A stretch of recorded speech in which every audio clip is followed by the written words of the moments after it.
Om Shanti. Good morning आप सभी बाबा के सिरताज फरिश्तों को अपने इस भाई की ओर से ढेर सारी शुभकामनाएं, ढेर सारी बधाइयां आज के दिवस के लिए। ईश्वरीय सत्ता ने हमें आज का दिन दिया है, जीवन दिया है। इसको हर पल हर घड़ी हम कैसे सफल कर सकते हैं, कैसे सफलता मूर्त बन सकते हैं। कल बाबा की मुरली में आपने सुना, मीठे बच्चे, लाडले बच्चे, रूहानी यात्रा करो। एक बार आदत पड़ जाएगी, फिर आपको मेहनत नहीं करनी पड़ेगी। एक बार प्रैक्टिस करो, चलते फिरते उठते बैठते इन दोनों डब्बियों से, ये जो डब्बियां हैं, इनसे हमें हमारी दुनिया दिखनी चाहिए, जहां हम जाने के लिए पुरुषार्थ करने में लगे हुए। अगर नहीं दिखती है तो सदा खुशी कायम नहीं रहती। याद है ना कल बाबा ने मुरली में क्या कहा? और अपने उमंग उत्साह के सहयोग से, अपने मीठे बोल से कड़वाहट हटा दो। मीठे शब्दों से कमजोर आत्मा को शक्तिशाली बना देना, ये सबसे बड़ा शुभ चिंतक बनना है एक दूसरे का। ठीक है, ये सब किया होगा आपने और जीवन भर करते रहेंगे, ऐसा संकल्प भी आपने किया ही होगा। चलिए ज्यादा समय ना लेते हुए, आप सब ज्ञानी हैं, योगी हैं, हर रोज बाबा के महावाक्यों को आप सुनते हैं, समझते हैं। इसी बीच मैं उन सभी अपने बहन भाइयों का शुक्रिया अदा करना चाहता हूं जो हमारे इस इजी वे मुरली दर्शन चैनल पर पहली बार आए हैं, उनका भी धन्यवाद। और जो पुराने हैं उनका बारंबार धन्यवाद। आप आधार हैं इस चैनल के, इस सेवा साथी अपने भाई के कार्य को आगे बढ़ाने में। ये ईश्वरीय सेवाएं जन जन तक पहुँचे, उसके आधार मूर्त बने आप। और जो पहली बार आ रहे हैं उनसे भी मेरा निवेदन है, चैनल को सब्सक्राइब भी करें और शेयर भी करना ना भूलें अपने ग्रुप में, चाहे फेसबुक हो, इंस्टाग्राम हो, टेलीग्राम हो या फिर अपना व्हाट्सएप ग्रुप है, बहुत सारे बने हुए हैं। अगर वाकई में आपको ये मुरली स्पष्ट समझ में आती है बाबा की, तो अन्यथा कोई बात नहीं है ना। ओम शांति। चलते हैं बाबा की मुरली का सार सुनते हैं। आज बाबा हमें किस तरफ इशारा दे रहे हैं, हमें किस तरफ ले जा रहे हैं, कौन सी शक्ति, कौन सा गुण धारण करने की बात कर रहे हैं। ठीक है, 11 मार्च 2023 के साकार महावाक्यों का सार। और ऐसा ही महसूस करें, बाप दादा यानी ब्रह्मा बाबा के तन में, साकार में शिव बाबा ब्रह्मा के तन में, और मैं उनके समक्ष ये मुरली ग्रहण कर रहा हूं, सुन रहा हूं, अपने को आत्मा समझते हुए और इसका अभ्यास करते हुए कि मैं समक्ष बाबा के बैठा हूं। ये वही डायरेक्ट महावाक्य हैं। आप देखेंगे 1 घंटे में, जो भी आधा घंटा जो मुरली सुनते हैं, आपकी अवस्था बहुत अच्छी बन जाएगी। और सिर्फ वीडियो देखते हुए नहीं, आप अपने सेंटर्स पर जाते हो तो किसी भी निमित्त को ना देखते हुए, ये दीदी, ये दादा, ये भाई, ये कन्या, ये उम्र, ये वो नहीं, ईश्वरीय महावाक्य हैं, उनको मैं श्रवण कर रहा हूं। बहुत अच्छा, आपके जीवन से सेवाएं होने लगेंगी। आप करके देखो अभ्यास, बहुत सारी बातों से मुक्त हो जाएंगे, बहुत सारे व्यर्थ चिंतन से मुक्त हो जाएंगे। सिर्फ 1 घंटा ही अभ्यास कर लो मुरली क्लास में, सेंटर्स पर, कि महावाक्य ईश्वरीय महावाक्य, ना कि किसी व्यक्ति विशेष के। ठीक है, मीठे बच्चे, ज्ञान और योग बल से पुराने पापों के खाते को चुकतू कर नया पुण्य का खाता जमा करना। योग बल से एवर हेल्दी एवर वेल्दी बनना है। एवर हेल्दी भी बनना है, एवर वेल्दी भी, धनवान भी और बलवान भी। ठीक है, तो बाबा ऐसा योग सिखाते हैं। बलवान योग कह सकते हो आप इसको, धनवान योग भी कह सकते हो। कौन सा धन? स्थूल तो मिलेगा ही मिलेगा, लेकिन सूक्ष्म भी ताकत होती, जैसे आत्मा की। आत्मा शक्तिशाली तो शरीर भी बलवान। और सूक्ष्म जो ज्ञान, गुण, शक्तियां, ये जो निधियां, खजाने हैं, ये भी तो धन किसी दौलत से कम है। ये तो सबसे बड़ी दौलत है। वो दौलत किसी के पास ना भी हो, ये दौलत है ज्ञान, गुण, खजानों, शक्तियों की, तो वो तो दुनिया में सबसे बड़ा धनवान है, जो बाबा हमें बना रहे हैं। मीठे बच्चे, ज्ञान और योग बल से, अब इनका आधार स्तंभ क्या है? योग आधार। ज्ञान और योग बल से पुराने पापों के खाते को चुकतो कर नया पुण्य का खाता जमा करना है। योग बल से एवर हेल्दी एवर वेल्दी बनना है। प्रश्न, संगम युग की विशेषताएं कौन सी हैं जो सारे कल्प में नहीं हो सकती? संगम युग जो समय है इसकी क्या विशेषता है ना? आपने गीत सुना होगा, हर बात का जैसे कोई रीजन होता है, बरसात का जैसे कोई सीजन सीजन सीजन होता है। तो भाई मनुष्य से देवता बनने का ये सीजन है, इसकी वैल्यू को समझो। सुनार को मालूम है मेरा सीजन क्या है, बिजनेसमैन को मालूम मेरा सीजन क्या है। अभी चंद दिनों पीछे, चंद क्या कुछ घंटे मानो आप, होली का त्योहार मनाया गया पूरे देश दुनिया में, और हमारे बहुत सारे ऐसे रतन हैं जो बिजनेस से जुड़े हुए हैं। मैंने कहा भाई आप, बोले नहीं भैया जी। मैंने कहा हाँ जी। अरे ये 2 दिन ही तो कमाई के हैं पूरे साल में। मैंने कहा लग जाओ जी। तो देखिए कितना टेंशन रहता है। तो हमारे लिए भी पूरे कल्प में ये जो संगम का समय है जी, इसमें पूरा लग जाने का इस समय है पूरा, फिर पूरे कल्प में नहीं मिलेगा। तो बाबा कहते सुनो विशेषताएं क्या है इस संगम युग की। संगम की विशेषताएं कौन सी हैं जो सारे कल्प में नहीं हो सकती? बाबा कहते हैं उत्तर में, संगम युग पर ही 5000 वर्ष के बाद आत्मा और परमात्मा का मंगल मिलन मेला होता है। यही वो समय है बाप से बच्चों के मिलने का और बाबा से वर्षा प्राप्त करने का। संगम युग पर ही देवी देवता धर्म की सैंपलिंग लगती है। दूसरे धर्म में कन्वर्ट जो हो गए हैं वो निकल आते हैं। सभी अपना अपना पुराना हिसाब किताब चुकतो कर वापस जाते हैं। बाबा कहते मीठे लाडले बच्चे, ऐसी विशेषताएं और किसी युग में है ही नहीं। संगम तो और भी आते ना भाई, सतयुग त्रेता के बीच का संगम होगा, द्वापर कलयुग के बीच का होगा, त्रेता द्वापर के बीच का होगा, लेकिन ये कलयुग और सतयुग के बीच का जो संगम का समय है ये विशेष है। ठीक है, अच्छा, ओम शांति। गीत नहीं बजा आज, ठीक है। परम पिता शिव नाम जरूर लेना चाहिए, क्योंकि आजकल तो परम पिता या भगवान या पता नहीं सभी को बोल देते हैं। शिव नाम जरूर लेना चाहिए। परमात्मा अथवा खुदा, गॉड तो सभी कहते हैं, परंतु जानते हो ना तुम मुझे, असली नाम उसका क्या है गॉडफादर का? शिव। शिव नाम से है जगत में उजाला, है ना। तो शिव जब कहते हैं तो मनुष्य, गॉडफादर जब कहते हैं तो मनुष्य की बुद्धि में लौकिक बाप की याद नहीं आती, बुद्धि ऊपर की तरफ जाती है। आत्मा अपने पिता को याद करती है, जाने या अनजाने। पुकारते हैं कि हे प्रभु मेरे दुख हरो, मुझे जीवन की परिस्थितियों से निकालो, पावन बनाओ, लिबरेट करो इन दुखों से। तो जरूर कहां तो ले जाएंगे ना लिबरेट करके। बाप कल्प कल्प के संगम युग पर आते हैं, ऐसे नहीं कि बीच में आ जाएंगे। नहीं बच्चे, जब जाने का समय होता है, नाटक पूरा हो रहा होता है, तब बाबा आते हैं। बाप कहते हैं बच्चे मैं एक ही बार आता हूं, मुझे घड़ी घड़ी आना नहीं पड़ता, मैं एक बार आता हूं जब तमो प्रधान सब आत्माएं बन पड़ती हैं, क्योंकि 84 जन्म तो जरूर पूरे करने हैं सभी को। अगर पहले आऊं तो 84 का चक्र कैसे समझाऊं, अभी 84 जन्म ही नहीं हुए। तो जब पूरे हो जाते हैं अंत के समय बाबा आता है।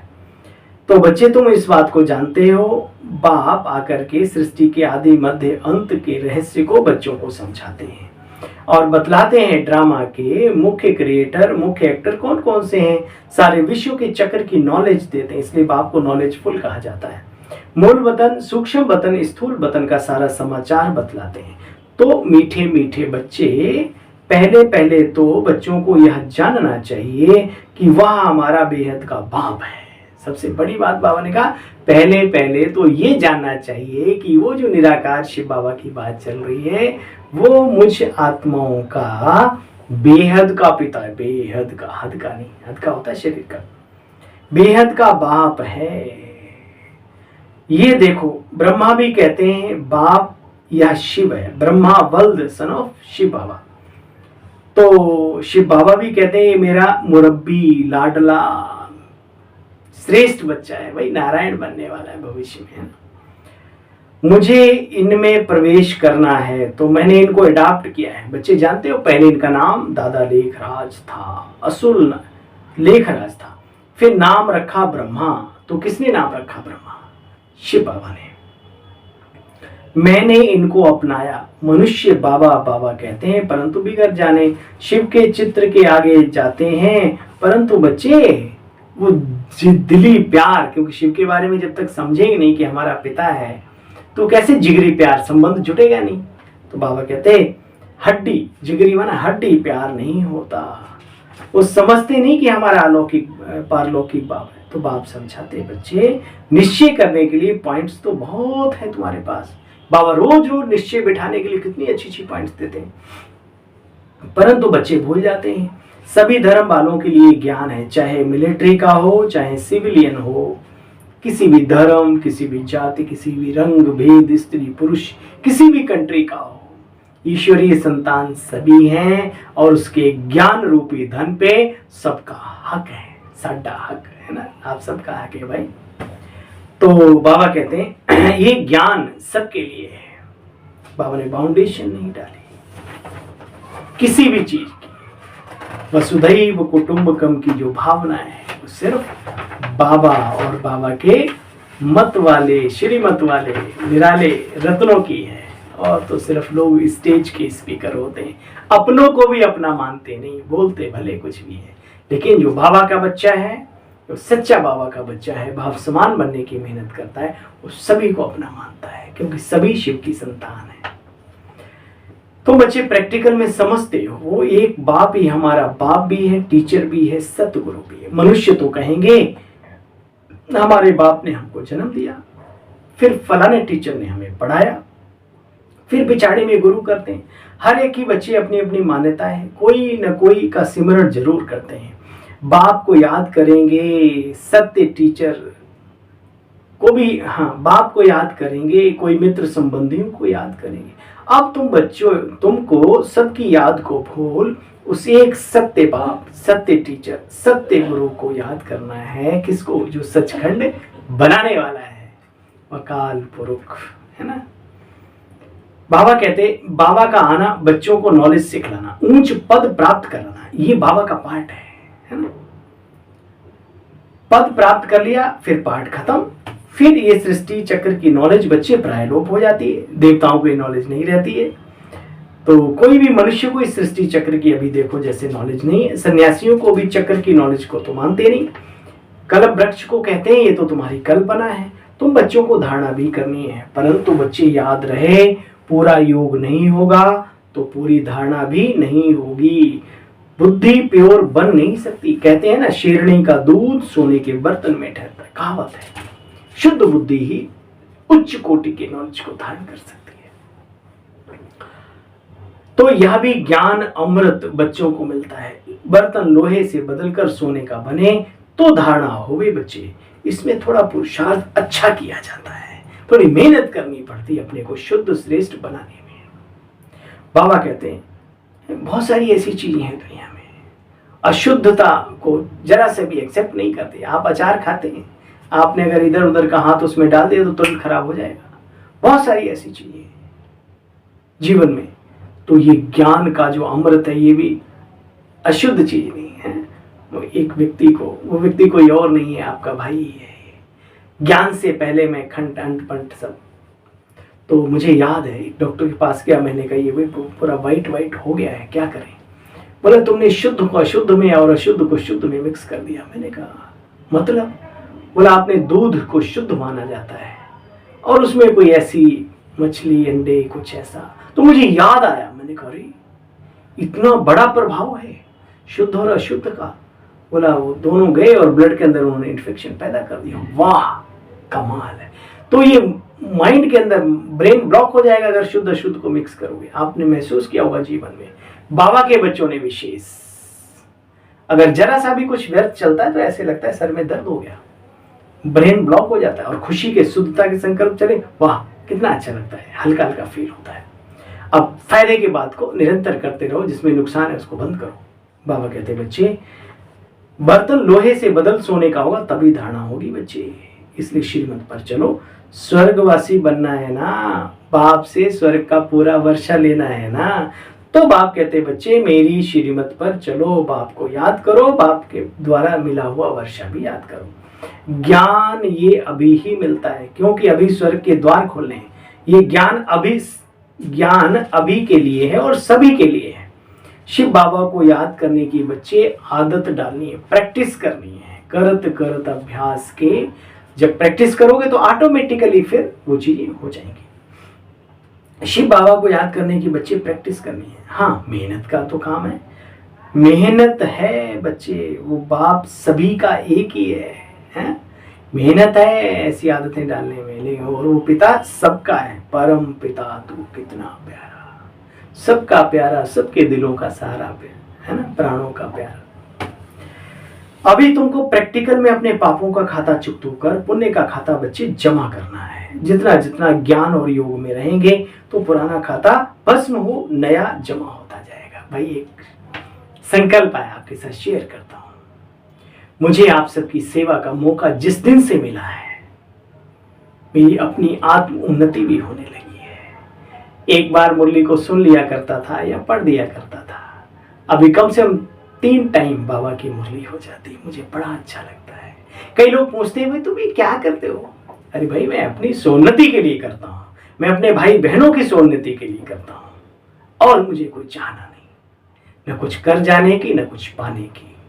जो पाना था सो पा लिया, जो कराना है बाबा को हमसे करा रहे हैं। निश्चिंत रहो, निश्चिंत रहो, ईश्वरीय कार्य के अलावा और कहीं कुछ नहीं। तो मैंने महसूस किया है, एक बार मुरली को पढ़ना ध्यान से, फिर मेन पॉइंट्स पर टिक लगाना, फिर आप सबके सामने प्रस्तुत करना, और फिर परम सौभाग्यवश एक बार प्रातः काल की क्लास भी कराने का सौभाग्य मिलता है, तो अच्छी उन्नति हो जाती है। बाबा कहते बच्चे देखो, जितना जितना ज्ञान और योग में रहेंगे तो पुराना खाता भस्म हो, नया पुण्य कर्मों का खाता जमा होता जाएगा, दुआओं का खाता बढ़ता जाएगा।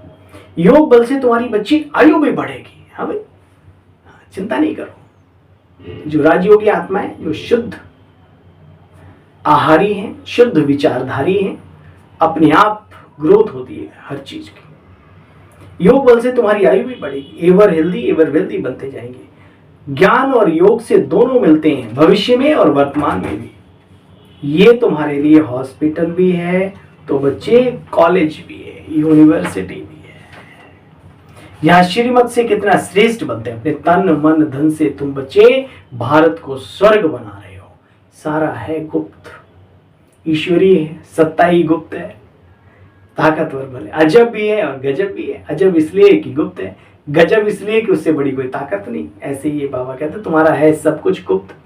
बाबा कहते बच्चे तुम अपने ही तन मन धन से, बाबा का बच्चा कोई पर्चियां नहीं काटता जाके गली गली मोहल्ले मोहल्ले की हम ये कर रहे हैं, सब चलता है। जिसको सफल करना है वो तन मन धन सब सफल करता है, खुद ऑफर करता है ईश्वरीय कार्य में अपने आप को। भाग्यशाली है वो रत्न जिन्हें भगवान ने सेलेक्ट कर लिया अपने श्रेष्ठ कार्य हेतु। बाबा कहते हैं बाबा भी गुप्त आते हैं, तुम बच्चे इन बातों को जानते हो। देखो बाप समझाते तो बहुत हैं, कहते हैं ज्ञान धन लेकर फिर दान भी करते जाओ। बड़ी ऊंच पढ़ाई है बच्चे, ऊंच, बड़ी ऊंच पढ़ाई है, और पढ़ना भी है ऐसे बिल्कुल साधारण, दिखावा नहीं करना। बाबा कहता है सिंपल, साधारण और स्वच्छ ये चीज बिल्कुल साधारण पढ़ना है। कुर्सी पर तो आसन लगा न सके, कोई वहां सिंहासन नहीं बनाना बड़ा ऐसे करके, वो होता होगा जिनका होता होगा। बाबा ने सिंपल बनाया। बाबा ने आज बहुत अच्छी बात खोली। बाबा ने कहा यह टांग पर टांग चढ़ाकर बैठना, ये रजाई की बैठक है, अर्ध पद्मासन, ये रजाई की बैठक है बच्चे।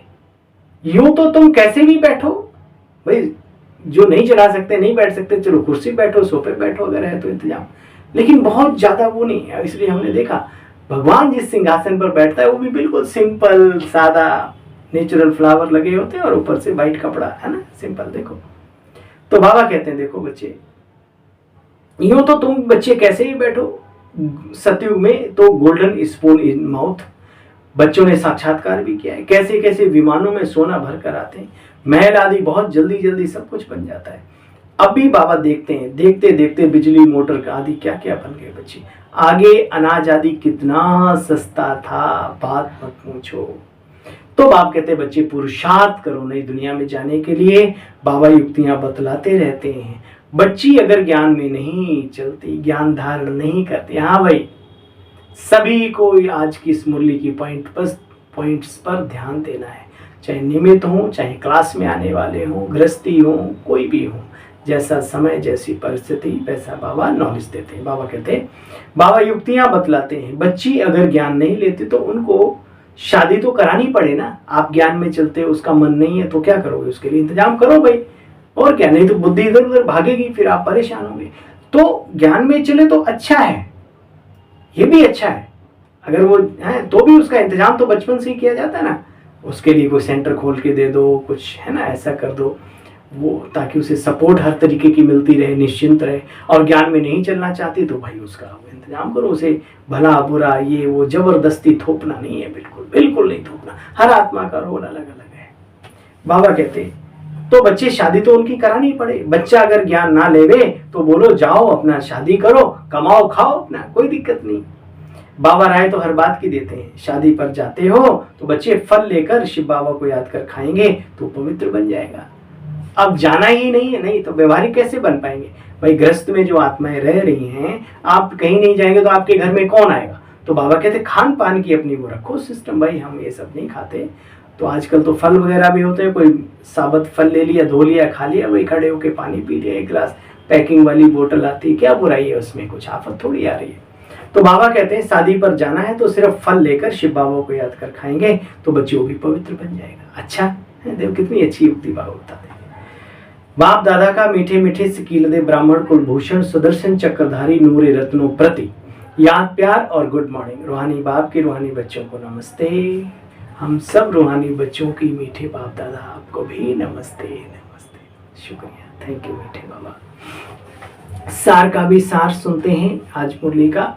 बाबा से जो, बाप से जो ज्ञान धन लिया है उसको तिजोरी में बंद नहीं कर देना, क्या करना है, उसका दान भी करना है। और गुप्त रीति से पढ़ाई पढ़कर 21 जन्मों की राजाई प्राप्त करनी है, बिना दिखावे, चुपचाप। पालो अपनी मंजिल, पालो अपना लक्ष्य, लोग देखते रह जाए कि अरे वाह ये कैसे पहुंच गए। और सबकी याद भुलाकर एक बाबा को सत्य बाप, सत्य टीचर, सतगुरु के रूप में याद करना है। वरदानी बाबा का वरदान हम सब वरदानी मूर्त आत्माओं के लिए रूहानी नशे द्वारा, एक जिस्मानी नशा होता है उसमें व्यक्ति दुनिया भूल जाता है। अब बाबा यहाँ क्या सिखा रहे हैं, रूहानी नशे द्वारा दुख और शांति के नाम निशान को समाप्त करने वाले सर्व प्राप्ति स्वरूप भव। डिटेल है, बाप कहते रूहानी नशे में रहना अर्थात चलते फिरते आत्मा को देखना व आत्म अभिमानी रहना। रूहानी नशा किन्हें चढ़ता है, जो अपने को रूह समझते हैं और रूह ही देखते हैं सबके शरीर में। रूहानी नशे में रहना अर्थात चलते फिरते आत्मा को देखना व आत्म अभिमानी रहना। इस नशे में रहने से सर्व प्राप्तियों का अनुभव होता है। देखो फायदा कितना है। प्राप्ति स्वरूप रूहानी नशे में रहने वाली आत्मा के सब दुख दर्द दूर हो जाते हैं। दुख अशांति का नाम निशान नहीं रहता। क्यों? क्योंकि दुख और अशांति की उत्पत्ति अपवित्रता से होती है। जहां अपवित्रता नहीं है, पवित्रता है, वहां दुख अशांति कहां से आवे। जो पावन आत्माएं, उनके पास सुख और शांति तो स्वतः ही आते हैं, उनके बालक बच्चे ही हैं। अच्छा स्लोगन, जो सदा एक की लगन में मगन है वही निर्विघ्न है। बनना चाहते हैं निर्विघ्न तो सोच लो, एक की लगन में मगन रहना पड़ेगा। जो सदा एक की लगन में मगन है वही निर्विघ्न है, निर्विघ्न।